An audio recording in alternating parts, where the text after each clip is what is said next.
In the year 1804, the grand halls of Notre Dame Cathedral in Paris gleamed with an unprecedented aura.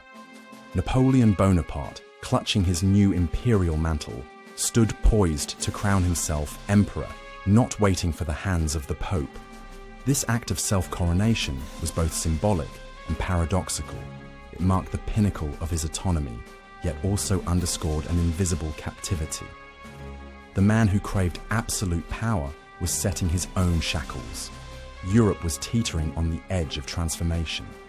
The French Revolution had ignited a fiery quest for liberty, fraternity, equality, a dream Napoleon deftly maneuvered to his favor. By 1799, he emerged from the smoky coup d'etat as first consul.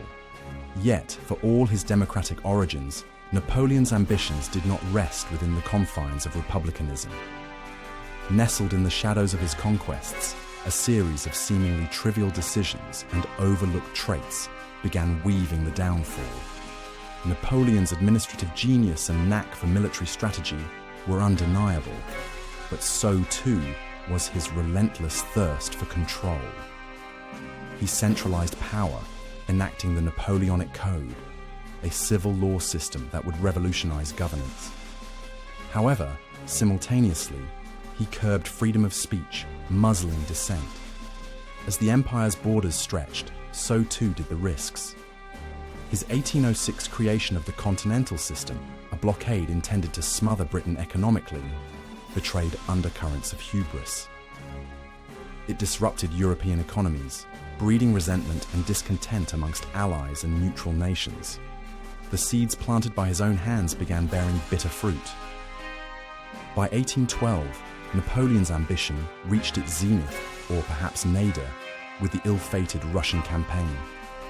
Over 500,000 soldiers marched into Russia's expansive winter with imperial dreams, yet few returned.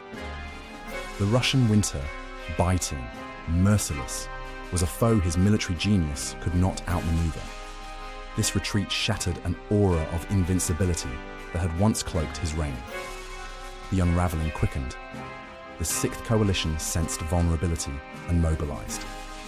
On June 18, 1815, at the fields of Waterloo, it was not a lack of brilliance that felled Napoleon, but rather the sheer magnitude of forces his own ambitions had conjured against him.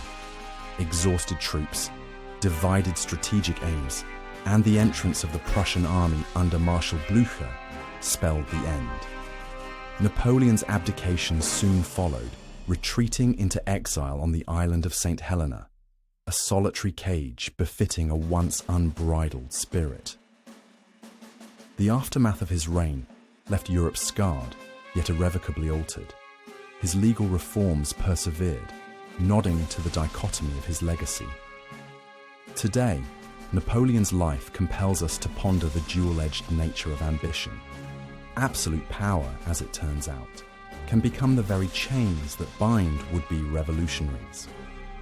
It teaches us the importance of balance between control and freedom, genius and humility.